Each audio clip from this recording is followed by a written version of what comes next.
y vamos a preguntarle a alguien que sabe mucho de la pobreza porque la vive y convive con ella todos los días, que es el titular de la Corriente Clasista y Combativa, Juan Carlos Alderete. ¿Qué tal, Juan Carlos? ¿Cómo te va? ¿Cómo te va? Muy buenos días. Muy buenos días. ¿Cómo tomaron ustedes el índice de la pobreza que ayer dio el gobierno, el Estado Nacional? Sí, el gobierno siempre intenta y trata de enredar los números y decir y mentir permanentemente, ¿no? El gobierno festeja el dato de la pobreza actual comparándolo con los datos de pobreza al final del 2023, donde Ujú. la pobreza dio 42%, pero no se puede ignorar que ese dato de la pobreza del cuarto trimestre, que es del cuarto trimestre del 2023, está marcado en gran medida por la devaluación de más del 100% que hizo Luis Caputo en diciembre del 2023, a los pocos días de asumir. Y también no se puede ignorar que la inflación de ese trimestre estuvo empujada también por las declaraciones de Milei, que después de haber ganado decía que iba a dolarizar y que el peso no tenía valor, que era excremento, que todos tenían que salir a comprar dólares y no sé cuántas barbaridades más. Por lo tanto, ese dato de la pobreza de diciembre de 2023 es en gran medida fruto de las acciones del gobierno de Milei y los Caputo. Pongámosle, siendo generoso, que la mitad de lo que aumentó la pobreza en esos 3 meses del 2023 le corresponde a cada uno, a Alberto Fernández y a Milei. O sea que Alberto dejó la pobreza en 38-39%. Por lo tanto, en el mejor de los casos, volvimos a la misma pobreza que el gobierno actual recibió cuando asumió. Entonces, después de un año de sacrificio, ¿qué tenemos? Caída de consumo que empujó a muchísimas pymes al cierre, despido masivo que generaron un aumento considerable de la desocupación, un banco central quebrado sin reserva, que vuelve a sobreendeudarse con el Fondo Monetario Internacional. En definitiva, tenemos la misma pobreza que hace un año, pero con todos los demás indicadores en peores condiciones. En mi barrio, en los barrios donde yo vivo hace más de 40 años, acá en La Matanza, y en otras zonas también, comparándolo con los compañeros de mi organización, nunca se vio, jamás he visto en distintas crisis que la he vivido, tengo 72 años, es decir, que la gente que sale a buscar cartón, que vale buscar algo para rescatar, para poder vender a la noche, lo están haciendo en los barrios en donde nosotros vivimos, que también abren la bolsa para ver si hay algo para comer de esa bolsa. Esa es la realidad que estamos viviendo, ¿no? Yo recién comentaba, Juan Carlos, que descubrí una trampita en el índice de pobreza de ayer. Primero que el índice de pobreza de 38,1 en septiembre del año pasado, cuando midió la pobreza del primer semestre del año pasado, o sea, el primer semestre se mide en septiembre del año pasado y hoy estamos en marzo midiendo el segundo semestre del 2024. En aquel momento la pobreza fue del 52,9% medido el primer semestre. Ahora el segundo semestre del año les da 38,1%. Pero en esa medición que hacen hoy, que sacan hoy, lo que yo observé es que vos fijate que hubo un recorte de gasto generalizado. Por ejemplo, en jubilaciones y pensiones se bajaron un 15%. Un 15% de las jubilaciones y pensiones, un 15% en términos reales, bajó la partida. En cambio, la partida de la UH creció un 40,6% y de asignaciones familiares un 7,6%, y las prestaciones del PAMI crecieron un 33%. Todo lo demás bajó. Incluso bajaron los planes sociales, los otros planes sociales, que bajaron un 47%. Los planes sociales que no son la UH, ¿no? Con lo cual, me parece que acá hay una política de esconder la pobreza con mayores asignaciones familiares, es decir, dando más asignaciones familiares a la gente más pobre. Entonces hacen aparentar como que salen de la indigencia por esas asignaciones. ¿Estoy equivocado o no? No, justamente es así, por eso digo, después de un año de tanto sacrificio, ¿qué tenemos hoy? Es mentira de esto de que bajó la pobreza, porque todos sabemos que lo que es los servicios esenciales y los alimentos han aumentado arriba, en algunos casos, el 5% en este último mes, para tomar un dato nada más. Es decir, Claro. pero anteriormente viene aumentando los alimentos, que se elevan enormemente, y en los demás programas sociales, que no solo es los programas de acompañamiento, potenciar trabajo, que quedó congelado que apenas asumió este gobierno, sino que distintos planes sociales que también han hecho un ajuste fenomenal.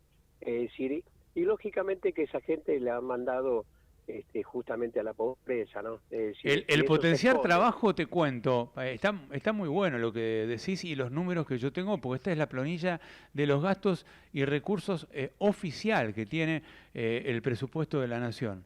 El potenciar trabajo, ¿sabés cuánto bajó en términos reales en 2024? El 61,1%. Sí, sí, sí, es el ajuste que han hecho en todos los programas sociales, particularmente en el potenciar trabajo y el acompañamiento, es decir, que todo indicaría de que sale y lo que se van a sacar a fin de año a esos programas para seguir haciendo ajustes, ¿no? Porque lógicamente la situación de la industria, la situación del trabajo cada vez menos, cada vez, y el trabajo informal, que es lo que sobreviven la gente que queda sin trabajo, ¿no? La changa, el servicio doméstico, lógicamente en condiciones realmente salariales muy muy pobres, ¿no? Claro, además hay mucha gente, vos me corregirás o no, pero hay mucha gente que, que hoy vive en la pobreza o que tuvo que ir a la calle a vivir porque no tiene recursos, que cobra, por ejemplo, la UH. No, exactamente, Con- exactamente, es decir, eso es un indicador que tenemos en los barrios nosotros. En los barrios que vivimos hay estaciones de servicio muy cerca, alguna distribuidora de alimentos muy grande. Se ve que a la orilla de la ruta 3, por ejemplo, están la gente viviendo, tirando el colchón, familia, es decir, que están viviendo.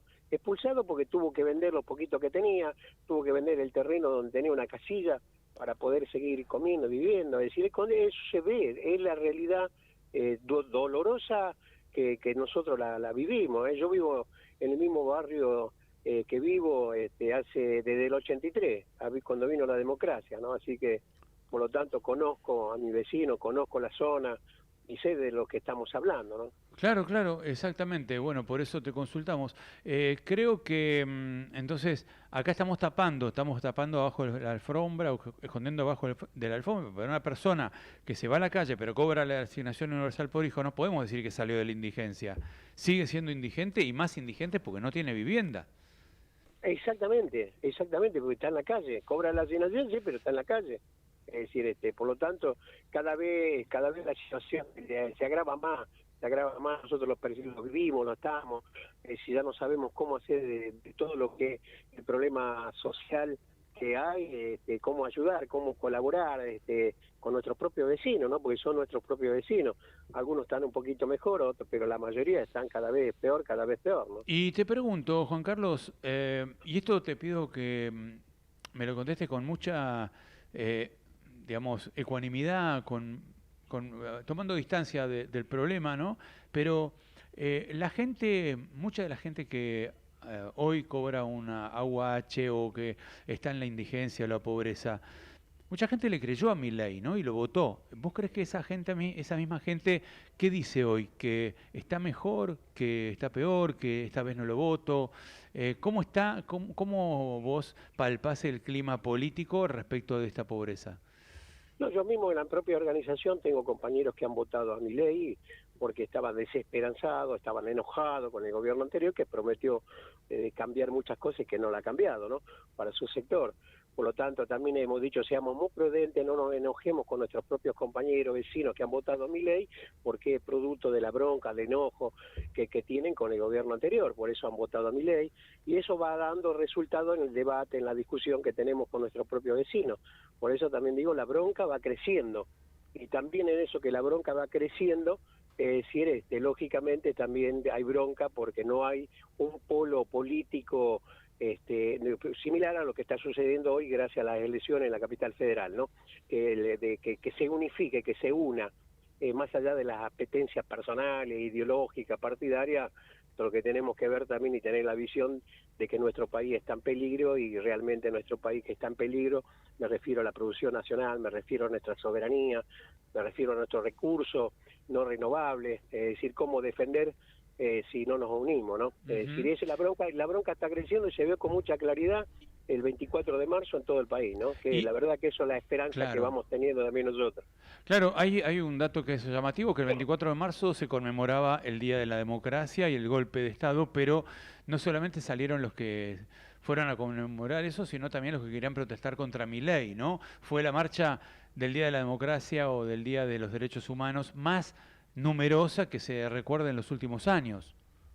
No, exactamente, yo me junto con algunos sectores políticos, partidarios, buscando también esto de la unidad, también le vengo diciendo y se enojan algunos de ellos porque le digo, mira, la principal oposición que hay con este gobierno apenas asumió son los sectores que están en la calle luchando, porque si esperamos de la parte política del Congreso sabemos muy bien, principalmente que a Unión por la Patria no le dan los números, pero la compra de voluntad que ya no están por ideología, por cuestiones programáticas, sino que están para ver qué es lo que sacan y acomodan a su propia familia, como se vio muy claramente en el Congreso Nacional, ¿no? Claro. Juan Carlos, cuando vos hablás de que quieren que se una algún sector político, ¿quién quieren que se una? Porque hoy, por ejemplo, quieren que se una el peronismo, Cristina con Kicillof, o con los gobernadores, o que se una la oposición que está fragmentada y que quedó fragmentada por la irrupción de Milei. Y hoy, por ejemplo, en la capital federal hay 9 opciones electorales en el mismo electorado que votó históricamente al PRO. ¿Cuál de las opciones preferirían que se unan? Bueno, y justamente lo que tienen posibilidad de gobernar, es Claro. decir, que tienen que dejar las apetencias personales, ideológicas, partidarias, que pueden contener seguir teniendo la identidad política que tienen. Pero acá tenemos que tener otra mirada, es nuestro país que está en juego. Por lo tanto, decimos, dejen de dar vuelta. Hay 2, 3 cosas que nos unen fuertemente y lo demás se sigue discutiendo. Así ven las propias candidaturas, quién mete más, quién mete menos, si sigue dando vuelta y lógicamente la gente necesita también tener una esperanza, que hoy no la tienen, una esperanza que es decir, una propuesta, tiene que ser con propuesta, con una esperanza que vuelva a tener la gente. La gente es decir, está enojada, sigue enojada, inclusive con nosotros mismos, mis propios compañeros en la organización, algunos de ellos están enojados con nosotros mismos porque nos hemos equivocado, o porque también le hemos pedido que votemos a Unión por la Patria en las últimas elecciones. Es decir, se han disciplinado la mayoría, pero hay una parte que tenemos que atender muy bien, que también está enojado con todo, y cuando está enojado con todo, y cuando le está pasando mal en esta crisis, también se agarra con el propio dirigente que lo tiene al lado y lo tiene todos los días, ¿no? Sabés que uno dice, tenemos que cambiar, hay que cambiar la próxima elección, el gobierno, pero yo no veo a nadie que diga, bueno, vamos a cambiar, pero de una receta. Yo tengo una receta que me gustaría compartir con vos, a ver qué podrían llegar a pensar los sectores más populares de esto. En primer lugar, en la Argentina hay que bajar el gasto en privilegios tributarios, es decir, en la gente que no paga impuestos porque está eximida, que son 50 sectores, y dejan de pagar 28.000 millones de dólares. En segundo lugar, con esos recursos poder bajar los impuestos de los que pagan impuestos, ¿no? La fábrica, las pymes, la empresa, la panadería, el comercio, que está ahogado por los servicios, por los impuestos, por las cargas patronales, y esa baja de impuestos la puede incentivar a generar más empleo. Y en tercer lugar, hacer un gran plan masivo de capacitación laboral para 20 millones de personas dirigido a los oficios que va a demandar el mercado en el futuro, como la energía, el petróleo, las energías renovables, la energía solar, la energía eólica, la minería, la economía del conocimiento, la inteligencia artificial. Hay una enorme cantidad de actividades que prometen y que tienen futuro, mismo los alimentos, la indumentaria, el sector de los servicios, el sector de los electrodomésticos, metalmecánica, automotriz, y todo eso hay que capacitarlo en oficios, porque mucha gente hoy, aunque hubiera inversiones, no podría salir a trabajar, porque vos sabés, Juan Carlos, hay mucha gente que quedó muy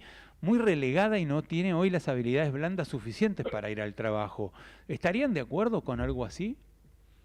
Eso es lo que hay que discutir en la Argentina. Esas cosas que venís diciendo, pueden haber matices, pueden haber diferencias. Yo soy coautor inclusive del aporte a las grandes fortunas en la ley que se aprobó, y qué es lo que se hizo con ese aporte que han hecho las grandes fortunas. Es decir, apostar a la industria nacional, tiene que haber crédito blando a la pyme, es decir, al comercio, al agro, pero al pequeño y mediano, no al grande, que lo único que hace es juntar plata, pero yo estoy poniendo en el agro lo que pone en el lomo y trabaja en la tierra, ¿no? Claro, De claro. esas cosas de las que hay que hablar. Pero Si soy ¿sabés qué pasa, autor Juan Carlos? inclusive de Que, que el litio se declare de interés estratégico para nuestro país. Hay claro, muchos, inclusive de Unión por la Patria, se enojaron conmigo porque decía que quería sacarle la potestad que hoy tienen las provincias nacionalmente. Y yo no estaba hablando de nacionalizar, estaba hablando de que el recurso el de litio se declare de interés estratégico para nuestro país, ¿no? De esas cosas, obras públicas que fundamentalmente vayan al encuentro de la producción nacional. y a mejorar la infraestructura, ¿Cómo se alivia la situación? Exactamente. Pero vos hablar. sabés que hay, por ejemplo, 2 billones y medio que deja de pagar Tierra del Fuego, de la producción de Tierra del Fuego por exenciones impositivas, 2.000 millones de dólares. Hay 3 billones que dejan de pagar bienes personales, los inmuebles rurales. Es decir, hay mucho, hay minería que deja de pagar impuestos, hay economía del conocimiento, hay jueces que dejan de pagar 1.000 millones de dólares por año. Y yo no digo que haya que eliminar todas las exenciones, porque algunas pueden ser importantes para mantener la producción y mantener la actividad, ¿no? Pero repartir las cargas, hay que estudiar eso. De eso es lo que hay que discutir y debatir, de eso nos tenemos que ocupar todos los sectores populares, que realmente tenemos una visión en qué país queremos vivir, cómo debería ser nuestro país, que sigue siendo rico a pesar del saqueo que le hacen, ¿no? Y que tendríamos que tener en otras condiciones de vida los habitantes de este bendito pueblo, de esta bendita tierra que tenemos, ¿no? Pero además... Pero sí, nos ocupamos de las internas, nos ocupamos de discusiones, quién va primero, quién va segundo, quién va tercero. Absolutamente. Juan Carlos, un placer esta charla con vos, gracias. No, gracias a vos, muy buenos días. Juan Carlos Alderete, de la Corriente Clasista y Combativa, hablando de la pobreza y hablando de lo que realmente hay que discutir en el país.